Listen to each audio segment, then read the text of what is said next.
Well, hey everybody, thanks for joining us here on KIII. Mike Gillaspia here in our KIII Digital Studio, and whether you're joining us on our 3 News Plus app or with us there online on our website, however you have found your way to us, we certainly appreciate it and appreciate you watching and being with us this morning. My partner here, Dr. Bill Criss, many of you will recognize. For a long time he has been our KIII political analyst and does such a great job of breaking down the political races, and we depend and rely on him, especially during election season. And we have got one here now that has so many things that we're going to need to talk about and that we're going to need to look at. And so our plan this morning is that we want to kind of break down maybe some of the statewide and local races, but we're also going to have some questions that people have asked. And if you'd like to ask them, there's the number, 855-6397. You stick a 361 in front of that and text us, and we'll try to get some of your questions on the air as well. What we want to do is help you be informed as you head to the polls on November 5th, or if you choose to do early voting, which begins here really soon, I think October 21st. And so either way, if you're going to be voting, and we encourage you to do that, we want you to at least know a little bit about what's on the ballot and what to expect as you go to cast your vote. And so having said all that, Dr. Criss, let me bring you in here. The first question I would have is, tell me about the political climate in Texas right now, just across the state. What are you seeing and hearing? Well, I think that the political climate across the state is pretty nasty, would be the word that I would use to describe it. We're seeing a lot of outside money in local races and also in statewide races. Texas, for the first time in quite a while, seems to be of interest to the national political parties. They're in the old days, over the last 20, 30 years, Texas was seen as pretty much a one-party red state, where outside sources of large amounts of money, political action committees and industry groups, political operatives, tended to stay out of Texas because they just figured that they didn't get much bang for their buck. There weren't very many races they could affect. That's really not true anymore. And particularly at the local level, we're seeing a lot of outside players come in and gamble their money, essentially. Absolutely. And, that's, you talk about the climate. I mean, it changes from decade to decade, but for quite a while here, we here in Texas have really leaned Republican, haven't we? Oh, yeah, no question. And that has to do with a couple of things. I mean, there are probably 3 indicators that would tell you if you're a red state or a blue state, or if you're a red locality or blue locality. One is religious identification, another is gender, and then the third is the split between urban and rural.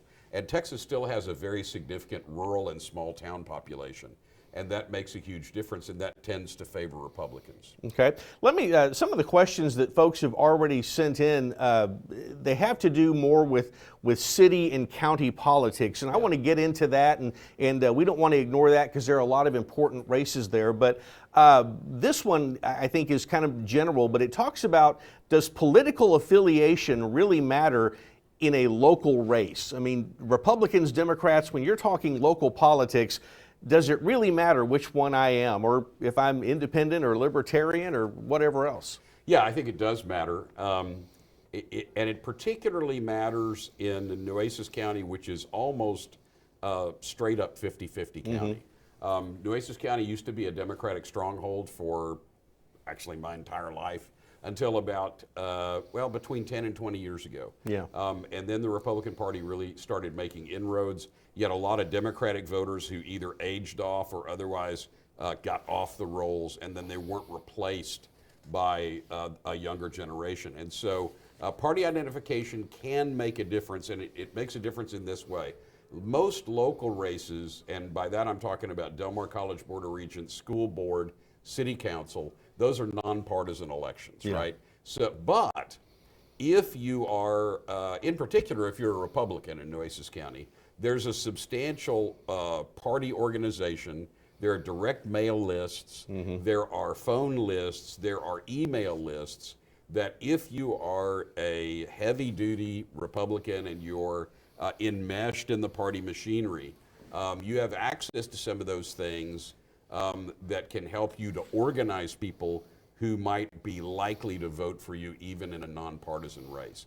But other than that, I don't think party affiliation makes that much difference. It just helps you if you're part of, let's just call it the party machine on either side.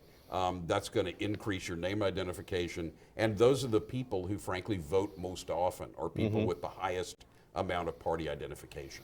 Well, let's talk about that then. I think the biggest race across the state right now is the one between Ted Cruz and Colin Allred. Ted Cruz, of course, has been a senator for quite a while. Yeah. Colin Allred mounting a pretty good challenge from all outside appearances here as the Democrat in this race. What are you seeing about that? I mean, is Ted Cruz in jeopardy here? Ted Cruz is in some jeopardy. What you have to say about Cruz is he seems to be the least popular Republican office holder in the state of Texas. There are probably some local office holders that we're not familiar with, and who knows, East Texas, West Texas, that are Republicans that are probably more unpopular. We just don't know about them. But in terms of high-profile politicians in Texas, Cruz is clearly behind people like Dan Patrick and Greg Abbott and even Ken Paxton, who had his impeachment inquiry and all kinds of controversy surrounding him. But in some instances, controversy really helps you as a politician because it increases your name identification and it gets the most active, most committed people on your side to be committed to you. So that's what Paxton's got going for him. Cruz, it tends to have really extreme positions on the issues, but this hasn't translated in his case to the kind of cadre of supporters, of committed supporters that you see for someone like Paxton or Dan Patrick. And that's just, there's something about Cruz that's sort of uncharismatic. I guess he has, whatever charisma is, Cruz seems to have the reverse of it. And so for the last several cycles, he tends to do worse than all the other Republican statewide office holders. And I think it's because he's just had some really bad high-profile moments. There was the debate where a fly came and sat on his head, and that was real weird. And then, there's the famous junket to Cozumel or Cancun or whatever during the hurricane or when the hurricane was about to hit. And so these things have really damaged Cruz's image. And I think Trump has hurt him a lot, too, because Trump really made a monkey out of him, and saying that his father was involved in the Kennedy assassination, and insulting his wife, and people just have a negative sort of gut reaction to Cruz, even if they agree with him on the issues. So Allred has a better chance, and Beto O'Rourke demonstrated this 6 years ago. Allred has a better chance than any other Democrats running for state office. And by the way, we want to mention this. I think most of our viewers are aware, but they're going to have their first and only debate coming up Tuesday night. And we're going to carry that live here on KIII at 7 o'clock. So be sure and tune in for that. I think that will be important. The other thing I'll say about the Allred race is something happened the other day to me that has not happened to me in a really long time. And that is some people who I know to be, they might not be card-carrying Republicans, but they certainly vote Republican in almost every election. And they're supporting Allred. Colin Allred. And I thought that, I'm like, really? Allred? Yeah, we are. And I'm like, wow, okay, well, if that's not just a one-off thing, that bodes well for Allred. He's still behind by 2 or 3, 4, 5 percentage points, but if Cruz were to make a big gaffe in the debate, or if something were to come out about Cruz that was damaging, that could cost him the 3 or 4 percentage points that he's got a lead on right now. Yeah, and so this race may be tighter than even we suspect, or even the polls are telling us at this point. But again, that's something we'll have to wait and see. Bringing it home here, I think there are some races where probably the incumbent is not in trouble, or at least not to any great degree. But you tell me if I'm wrong. U.S. Representative District 27, that's Michael Cloud, and the Democrat Tanya Lloyd there. Cloud seems to have a pretty firm hold on that, doesn't he? Yeah, and the reason for that, Mike, is that Congress is composed of 535, actually 538 members. There's three House of Representative members who don't vote. But let's just say 535. 100 of them are senators. The other 435 are members of the House of Representatives, voting members of the House of Representatives. Of those 435 congressional seats, like the one that's currently occupied by Michael Cloud from Victoria, of those 435 seats, there are only about 20 to 25 of them that are actually competitive between Republicans and Democrats. And it's that same 25 seats that shifts back and forth and determines whether the Republicans or the Democrats have control of Congress. The reason that Cloud is not in any trouble is because his district was drawn during redistricting to be one of those safe districts. In this case, a safe Republican district. Right. And so the only way Cloud is going to leave is if there's a scandal or something that really damages his credibility, or if he gets beat in the Republican primary. A Democrat, unless it's Matthew McConaughey or Kim Kardashian or something, a Democrat's not going to beat him, not in that district. Going to have to be somebody with some celebrity fame and name recognition to be able to do that. There are too many rural voters. There are too many Republican voters in that congressional district. The way that it's drawn, it's Blake Farenthal's old district. Yeah. We've gotten some questions about negative political advertisements, and I will tell you, there have been a couple of races that you can't help but see the ads. I mean, there may be others, but the ones that seem to pop up consistently, Adam Hinojosa, Morgan Lamantilla, State Senator, District 27, that was probably the first ad that I saw this cycle that kind of went negative against Hinojosa. It's going to get worse. Well, here's the deal. The other one, and I think a lot of people have seen these ads between State Representative District 34, between the Republican Denise Villalobos and the Democrat Solomon P. Ortiz Jr. Those have really taken a turn. What are you seeing about all of that? Well, I don't have any data upon which to base those two particular races. But I do have some just general background information that indicates to me that locally this is going to be almost unprecedented in terms of these local races having outside money funneled into them. We're going to see that in the city council races. We're going to see that in these local state representative and state senate races. We know that Abbott is a big player. The governor is a big player in terms of giving money to candidates that support his school voucher plan. That he's made it very clear he's going to do whatever he can, either in the Republican primary or in the general election, to get his folks elected. He's entitled to do that under the law. You can use you can give campaign donations from one candidate to another using their their campaign accounts rather. And we've also got PACs that are coming in from outside and just dropping a ton of cash. In the primary where Michael Cloud first got elected, and I forget what year it was, where he defeated one of the Brune boys, the Corpus Christi candidate. In the last 2 weeks of the primary, where Cloud actually came out ahead, in the first 2 weeks of the last 2 weeks of the election, there was $500,000 that a PAC contributed to buy up ads on television that really put Michael Cloud over the top. So we're going to see more negative advertising this cycle than we've seen in a long time, and we're going to see more outside money than we've seen in a long time, because people perceive that there's a lot at stake. In the state legislature, big disputes over vouchers, and school funding, and in the city council races and the local races, big dispute over ecological protection versus water supply and desalinization. Yeah, and I want to talk about that more here in just a bit. Let me go to one of our questions. And by the way, I want to remind you, if you have a question, you can text that into us. We've got the number there on the screen, 855-6397, and I have to look because for whatever reason I have not memorized that. But 361-855-6397. If you want to text in a question, then we will try to address some of those here on the air this morning.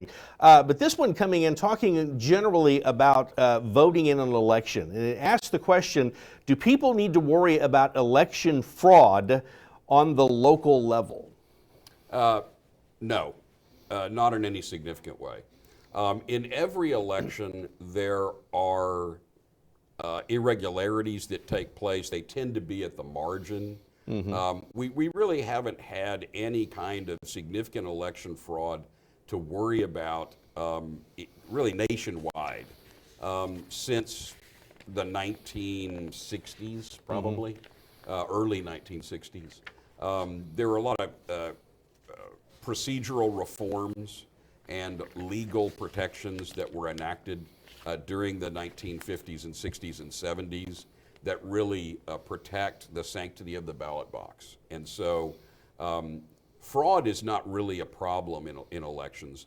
What can be a problem is, as a historian, you know, I've studied American history, and one of the things I've noticed about American political history is that the way that the parties tend to get superiority over each other has to do with redefining the electorate. Right. It has to do more with that than with their position on the issues. And so, for example, in Texas, I guess 2 or 3 cycles ago, the legislature passed a law making it impossible for you to pull what we used to call la gran palanca, which is the big stick. Yeah. Which was the way that the old Democratic Party would tell people in Spanish, well, just pull the one lever, because then it's like, walk softly but carry a big stick. You'll be voting for Democrats all the way down the ballot. Well, the Republican state legislature decided that was a bad thing, and that if they got rid of straight party ticket voting, their statistics and their studies showed that would on balance benefit Republicans. And I think it probably has. I think their analytics were probably right about that. And so the fact that you can't do that anymore, I think makes a difference also. I think you're right. Let's talk again about some of these local races here. I am intrigued by the race for district attorney. That was the position Mark Gonzalez held. He stepped aside. Jimmy Granberry, the Republican, took that over. He has the job right now. The Democrat Terry Shamsi, whose name is well known, former county judge, has some political affiliations here. That's an interesting race to me. But are you seeing it go one way or the other? No, I mean, those guys, and I'll say this, both of those guys are really good friends of mine, and they're both excellent lawyers. I think this race would be more interesting if the other Republican candidate had been the nominee, and it was that former prosecutor against Terry Shamsi. I think Shamsi and Granberry, they're both, for lack of a better word, they're sort of technicians. They want to do the job right. There are no big sort of political issues in connection with the DA's race anymore. I think Mark Gonzalez was kind of a lightning rod. He sort of was the issue. The other Republican candidate might have created more political foment, more of a political divide between Republican and Democrat. But Shamsi and Granberry are both kind of centrists. They're more towards the middle of their parties. Yeah. And so I think, in general, I think people will vote for their preference in that race, but I don't think it's going to get particularly nasty. Okay, so we'll wait and see how that one turns out for sure. But I don't know why. I've got an eye on that one though, and we're going to be watching it, of course, closely here on KIII come Election Day. Well, you're going to see some negative stuff because anytime you got a DA's race or a judicial race, if somebody has got some money and wants to win, the smart play, although the rest of it don't like it very much, they wouldn't do it if it didn't work, Mike. The smart play is you run on law and order, my opponent's soft on crime, blah, blah, blah. We'll probably see a little bit of that, but I don't think we'll see as much of it in this DA's race as we've seen in others. Let's talk about county commissioner, because you got a couple of races there, Precinct 1, Precinct 3.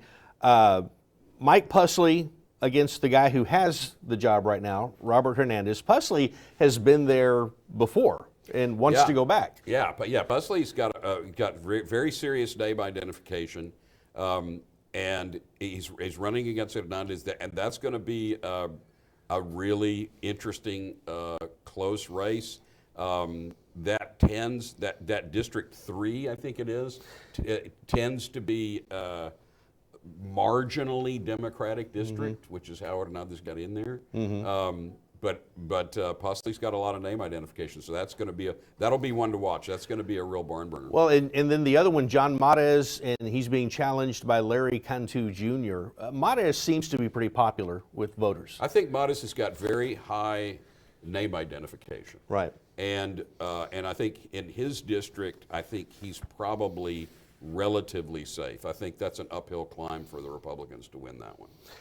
Before we get into talking about city council and mayor, which there's a lot to talk about there in some of those races, let me go back to one of these questions here. Talks about, given the city's recent budget challenges, do you think we're taxed enough? And then it says some studies say we aren't. Now, nobody wants to be an advocate for, yeah, we ought to be taxed more. I mean, you don't win elections by coming out and saying that. You have an opinion in that area? Well, I guess in a roundabout way I do. The thing that I think we often forget, Mike, is Corpus Christi has a council manager form of government. And so the mayor doesn't run the city. This is not like the movies, right? Yeah. Where you got the old grizzled mayor of Chicago or Boston or whatever. In a back room with smoking a cigar, yeah. Making deals. We don't have that. The person who runs the city of Corpus Christi is the city manager, Mr. Zanoni. And the city council is really just kind of like a board of directors that kind of makes sure that he doesn't go off the rails. But he does the day-to-day managing of the city. And in fact, the city charter and the ordinances of the city severely limit the extent to which the city council and the mayor can mess with the city manager. About all they can do is fire him. Yeah. Discipline him, fire him, or leave him alone. Maybe give him some ideas or sort of make some suggestions. But the person who runs the city is Zanoni. And people forget that, right? But that's why we don't pay the mayor or the city council members hardly any money, is because their job is technically supposed to be part-time. I think it's an academic question because I don't think there's any way that voters in Corpus Christi would ever vote for a property tax increase or a sales tax increase, because I don't think voters are convinced, particularly with the recent revelations, I don't think that voters are convinced that either the city or the county or anybody uses their tax money efficiently. Well, there may be something to that. Who knows? But I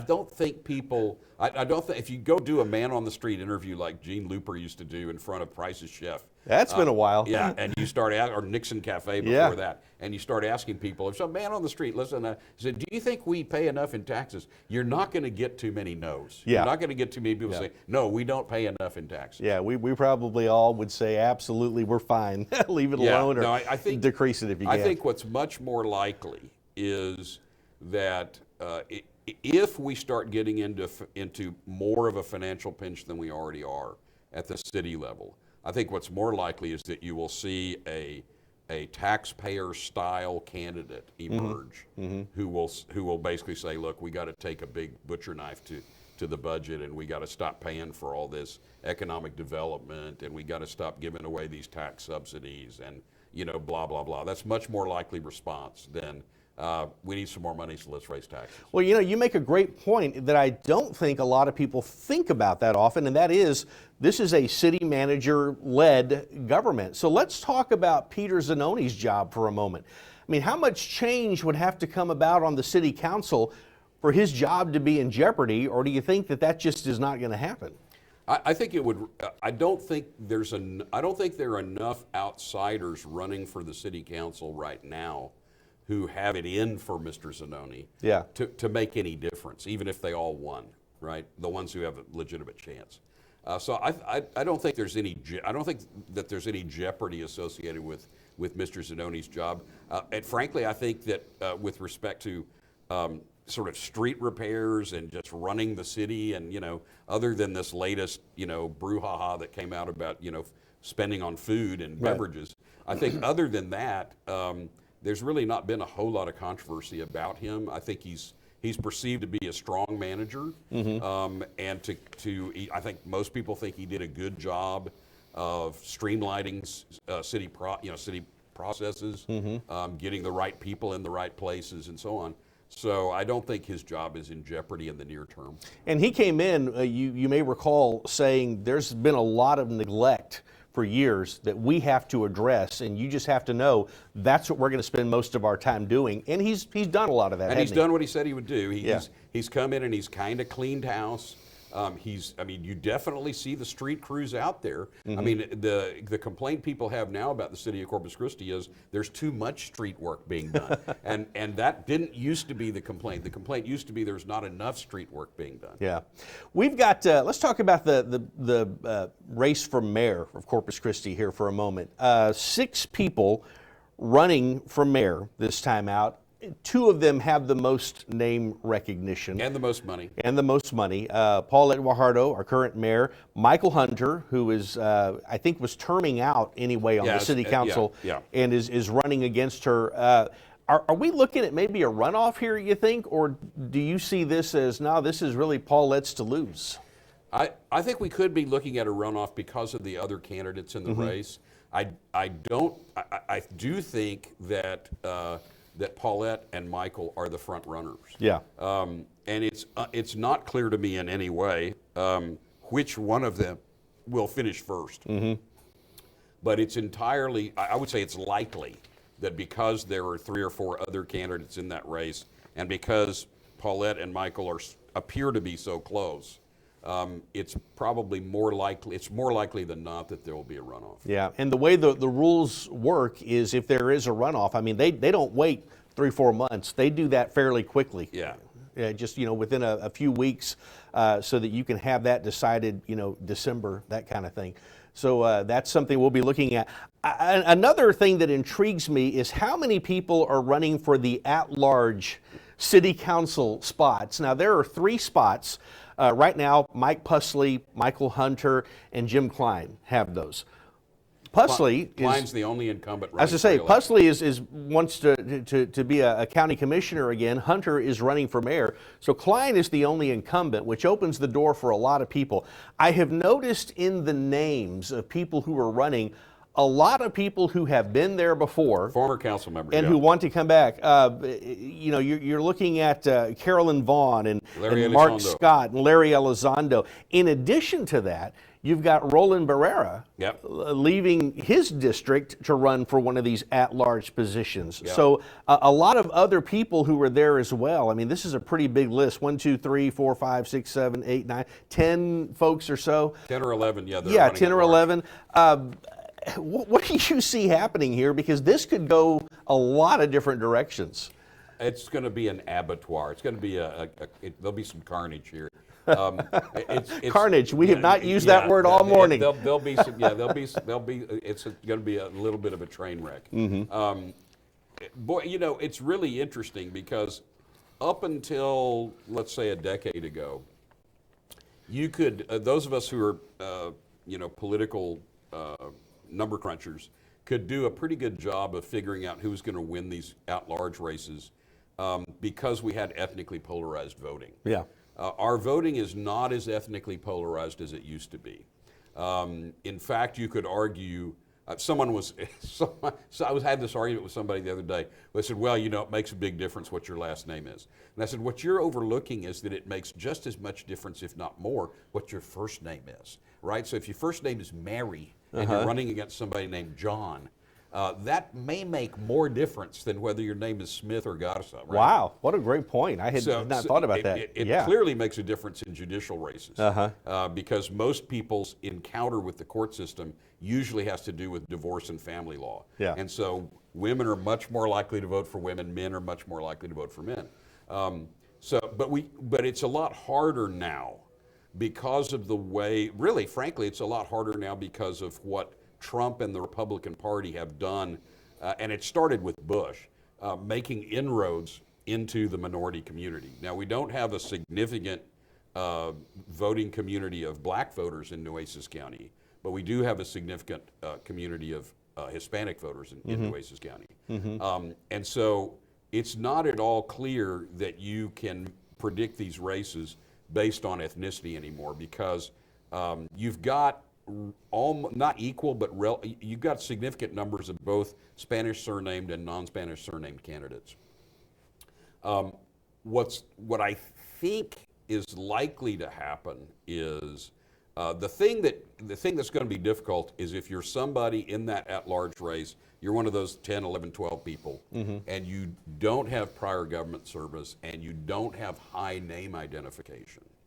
Name identification tends to drive those at-large races. Right. The other thing that is hugely important that people undervalue is ballot position.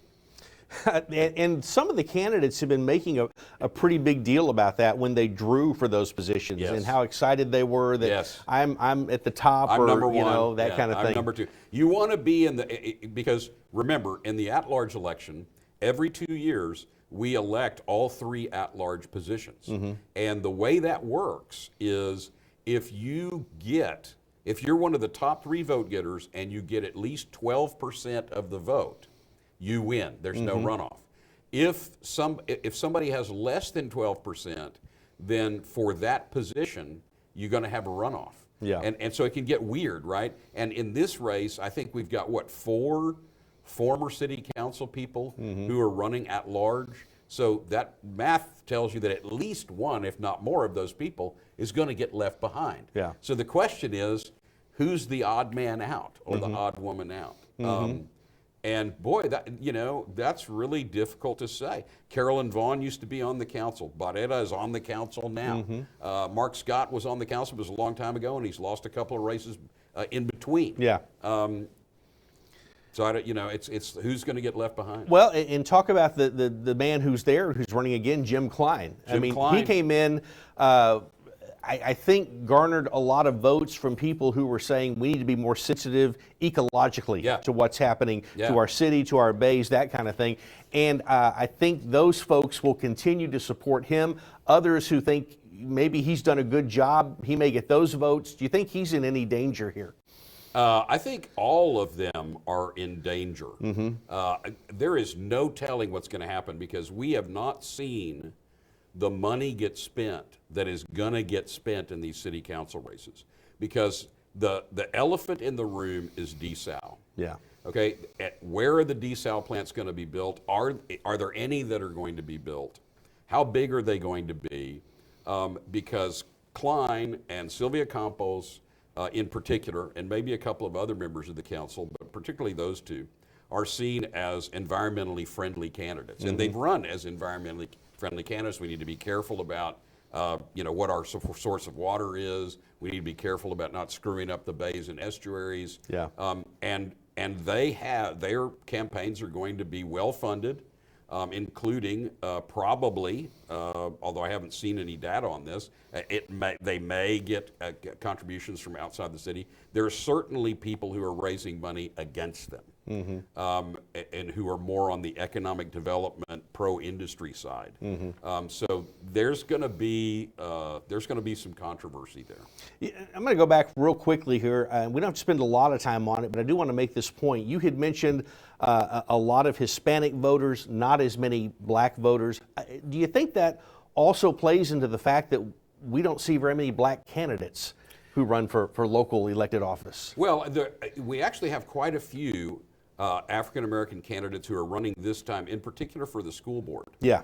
Ms. Tryon is running, and there's another gentleman who I've not met who's running. So the reason is, frankly, it's just demographics. I mean, the African-American population of Corpus Christi has never been more than about 5%. It's significantly less than that now. Actually, I would argue that black folks do a better job among ethnicities. They do a better job in Corpus Christi of representing their views and voting their views because they seem to have an impact and influence that is greater than just 2% of the population or whatever their population figure might be. Yeah. And so we have a reasonable amount. What we haven't seen in a while. For a long time in Corpus Christi, there was a history of there being black city council members.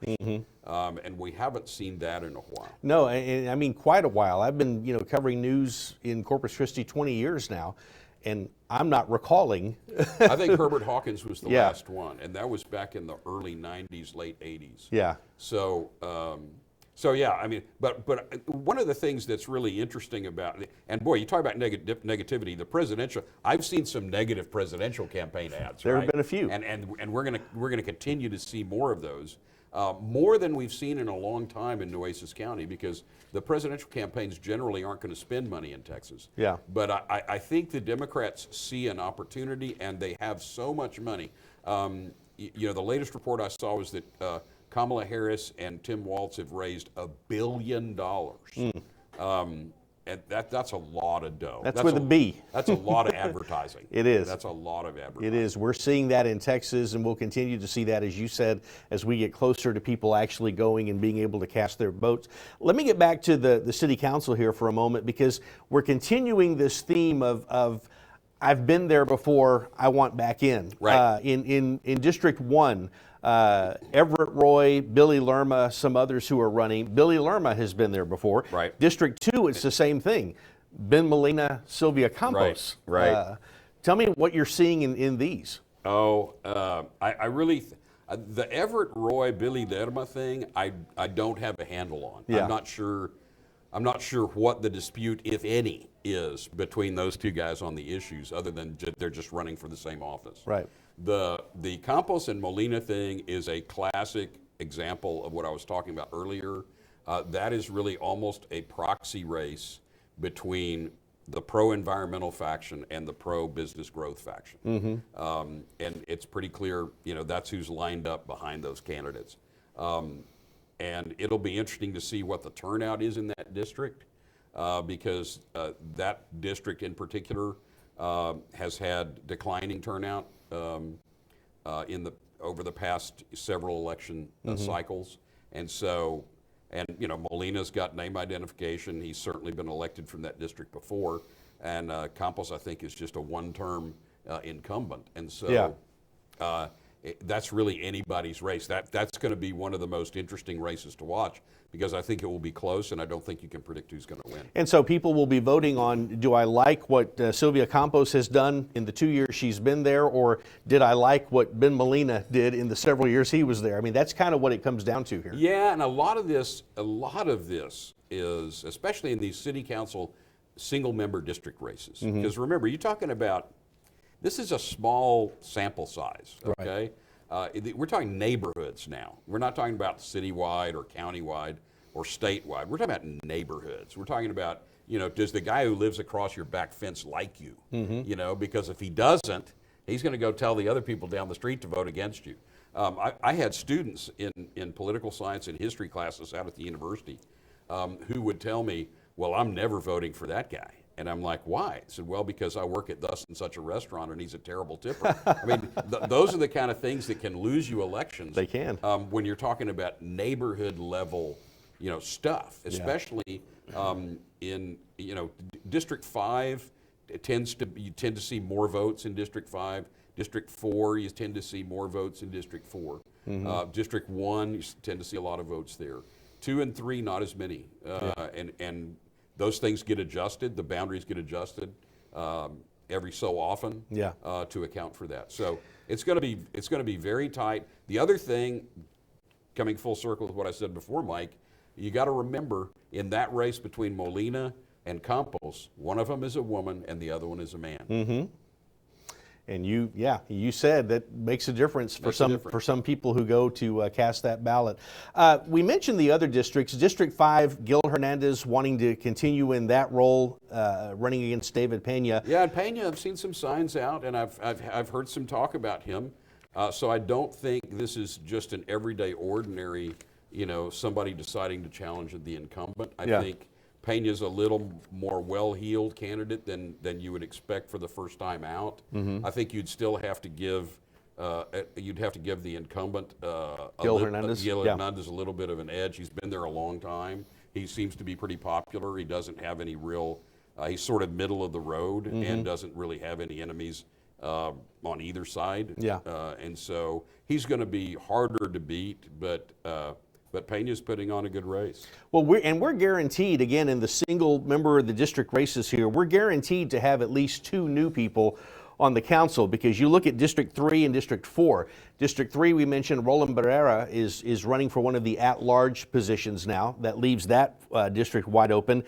District 4, Dan Suckley has decided not to continue on the council. And so you've got several people, again, some with a little bit of name recognition, who have run perhaps in races before. For other stuff before. Yeah, who are now jumping into District 4. What are you seeing happening there?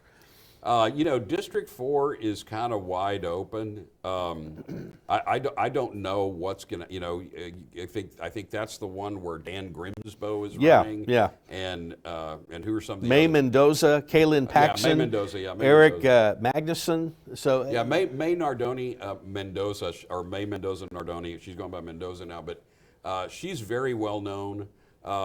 She's a restaurant owner, insurance agent. Yeah. Very popular on the island. So, I mean, the key to District 4 really The is island? most of the votes are on the island. And so it's not by a whole lot, but say maybe half the votes are on the island. So if you've got the island sewed up, or if you're popular on the island, that really helps you a lot. Yeah, and since we mentioned them, let's go back and look at District 3. Eric Cantu, Albert Carrillo III. Are these guys? I think they have run for other things before here in this. I know that Cantu, Eric has. I know that Cantu has. I'm not familiar with Mr. Carrillo. Right. So again, you're looking at some change coming to the city council. Right. If for no other reason than just based on those two, and then of course one way or the other. Yeah, the at-large. What'll be interesting, I think one of the most interesting questions in the city council races is, will we have anybody who breaks through in the at-large races other than people who have been on the council before? Yeah. Are there any newcomers, this Motagasi guy, or are there any of these newcomers that will break through? Yeah, we'll see about that for sure on election day. Another question here, and then we're gonna start to wrap this up here in just a little bit. How much control does City Council have over local street projects? I mean, does the City Council have a say over, and could they have stopped all the streets being done at once? You addressed this earlier. I mean, really, you talk about a strong city manager who says this was the mandate, this is what we're going to do.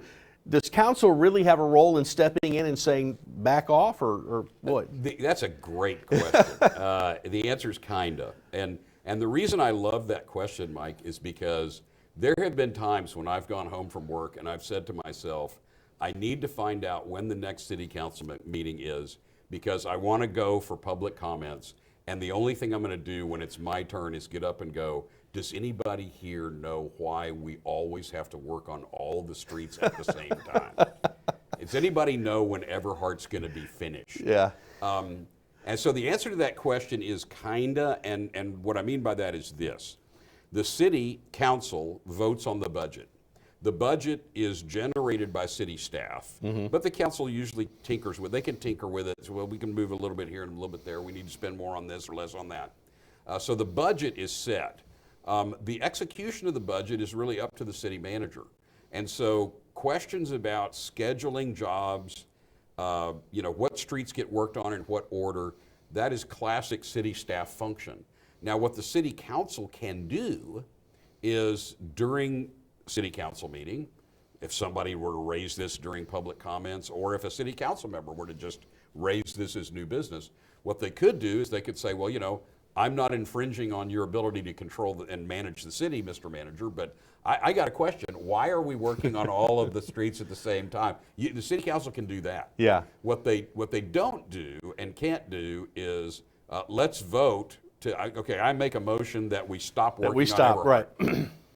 That's probably, That's an interesting question. We'd have to ask the city attorney, but I think that's probably overstepping the boundaries. Yeah, and a lot of that is determined through years of planning, and a lot of stuff has gone in before you see the crews out there, and so that has to do with bonds and different ways they pay for it and that kind of thing.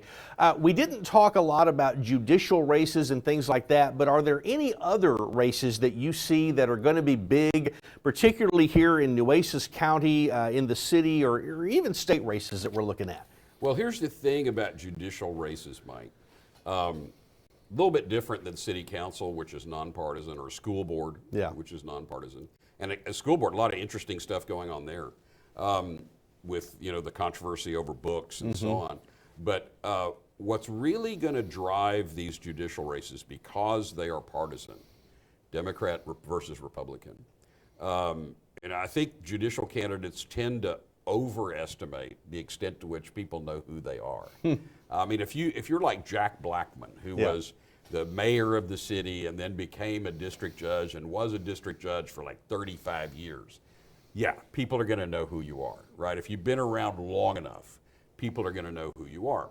But in these judicial races, whether you're talking about district courts or the courts of appeals, what drives that is the presidential election.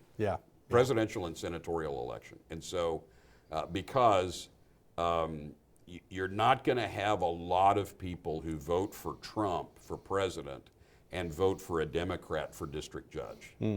And vice versa, you're not going to have a whole lot of people, you'll have some, but you won't have a whole lot of people who are going to vote for Harrison Walz for president and vote for Republicans for district judge. And so this is why you see in major metropolitan counties like Dallas and Houston, every 2 years, a bunch of judges get thrown out. And that's because it's simply a partisan wave.